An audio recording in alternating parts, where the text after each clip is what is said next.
Саламатсыздарбы, урматтуу телекөрүүчүлөр? Алгач маек көрсөтүүсүнүн коногу менен таанышып алыңыздар.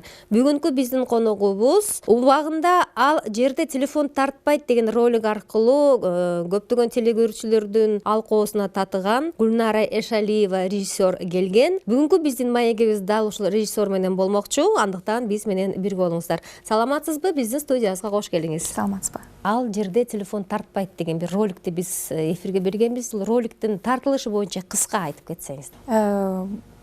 Бизде буну университетте окуп аткан кезде, ал кезде мен университетте окуйт болчумун, Бибисара Бейшеналиева атындагы искусство университетинде. Ал жерде бизге агайыбыз аркылуу тапшырма берилген.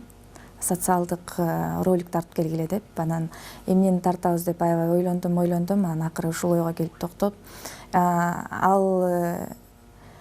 бул ой дагы өзү эмне себептен келди? Ал кезде ошол апам ооруп турган кези болчу. Анан ага менден кандай жардам болот деген менде билбейм, күч-кубат бериш керек болду.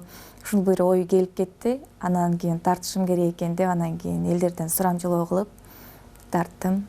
Буюрса жакты бардыгына. Андан кийин ал дагы жанагындай вирус катары болуп, элдин баары ошентип тарта башташты. Кече, бүгүн жана эртең деген бир жакшы фильм биз көрө алдык. Мен көптөн бери, көп жылдар өзү жакшы сценарий издеп жүргөм. Эмне тартсам, бир мындайча айтканда, адамдын көңүлүнө жаккан сценарий чыкмайынча тартыш оңой эмес экен. Андан сырткары мен комедияга да анча жакын эмесмин.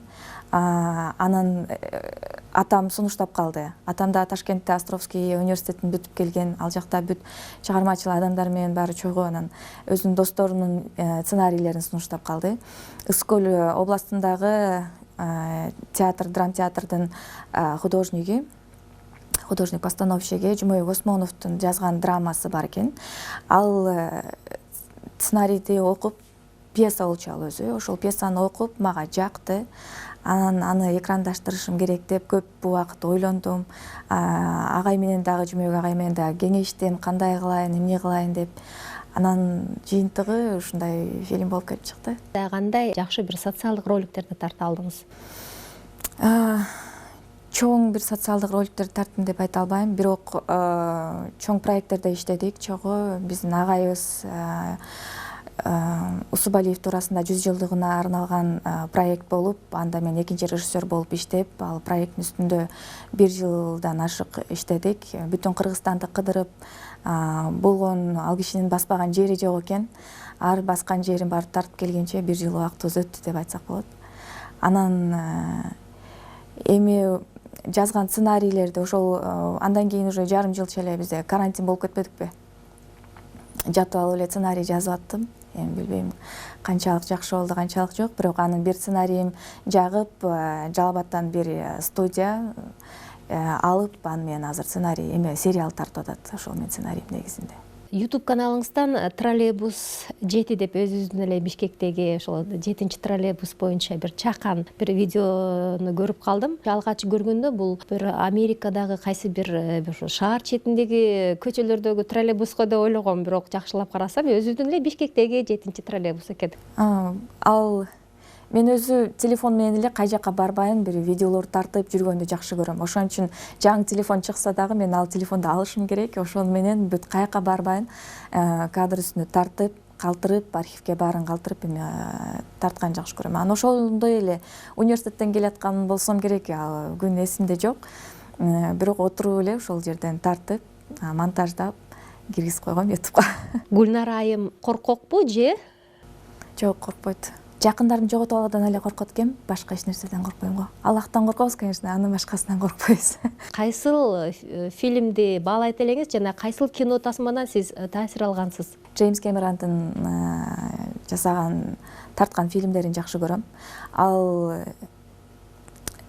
эмне себептен жагат? Ал кишиде фантазиясы аябай күч.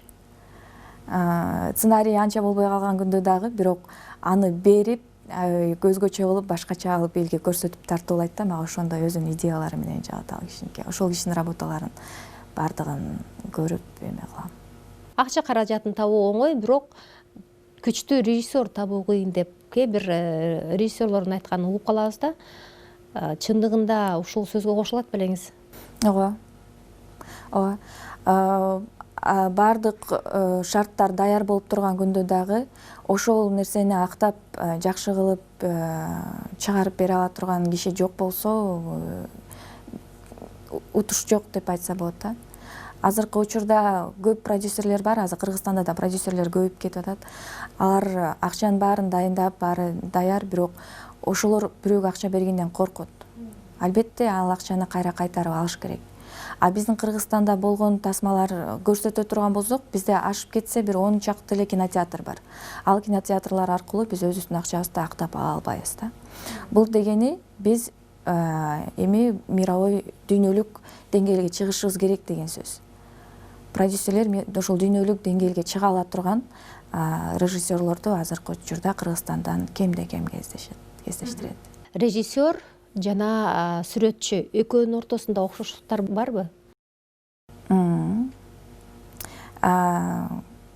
Экөөнүн окшоштугу кандайча айтсам, оюндагы фантазиясы экөөнүкү бирдей, бирок сүрөтчү аны кагазга түшүрсө, режиссер аны тасмага тартат. Келечекте илимий же бир кандайдыр бир документалдуу фильм тартуу максатыңыз барбы? Көп. Бардыгына качан жетишем билбейм. Мен калган өмүрүм жетеби депчи. Бирок аябай көп идеяларым бар, азыркы учурда пландап койгон бар.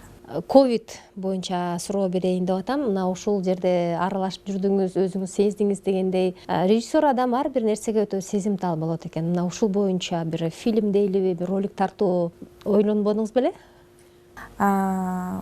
Азыр бизде бул ковид боюнча көп конкурстар жүрүп атат. Сериал тартууга, фильм тартууга же документалдуу тасмалар тартууга конкурстар жүрүп атат. Биз ошолорго көбүнө катыштык. Азырынча эч кимизден жооп жок. Конкурстун жыйынтыгы чыга элек кеч биринен. Аны көрөт жатарбыз да, канчалык ийгиликке жетебиз. Эгерде сизде бир мүмкүнчүлүк болуп калса, кайсыл мамлекетке барып кино тартууну каалайт элеңиз? Мен Германияга баргым келет. Эмне үчүн? Билбейм. Эмнегедир Германия мага көбүрөөк жакын болгон сыяктуу. Режиссер ушул режиссерлук менен үй бүлөсүн багып кете алабы? Биздеги шарттар менен эмес. Башка эме менен. Мисалы, мен өзүмдү айтсам, мен кино тартып, жылда бир эле жолу кино тартам, андагы гонорарым өзүмдүн кийимимден артпайт. Бул эми кыз киши болгон үчүн да болчу. Эркек киши, анын бала чакасы бар, ал кошумча бизнестерди кошо ала кетиш керек. Ансыз болбойт. Биздин көрсөтүүбүзгө келип, маек курганыңыз үчүн албетте ыраазычылыгыбызды билдиребиз. Силерге да рахмат. Патриоттук сезимин ойготкон, ата энеге болгон, балага болгон сезимин ойготкон жакшы дагы роликтерди сизден көрө алабыз деп ойлоймун. Урматтуу телекөрүүчүлөр, бүгүнкү биздин коногубуз режиссер Гүлнара Эшалиева болду. Биз сиздер менен коштошобуз. Кийинки эфирден жолугушканга чейин аман болуңуздар.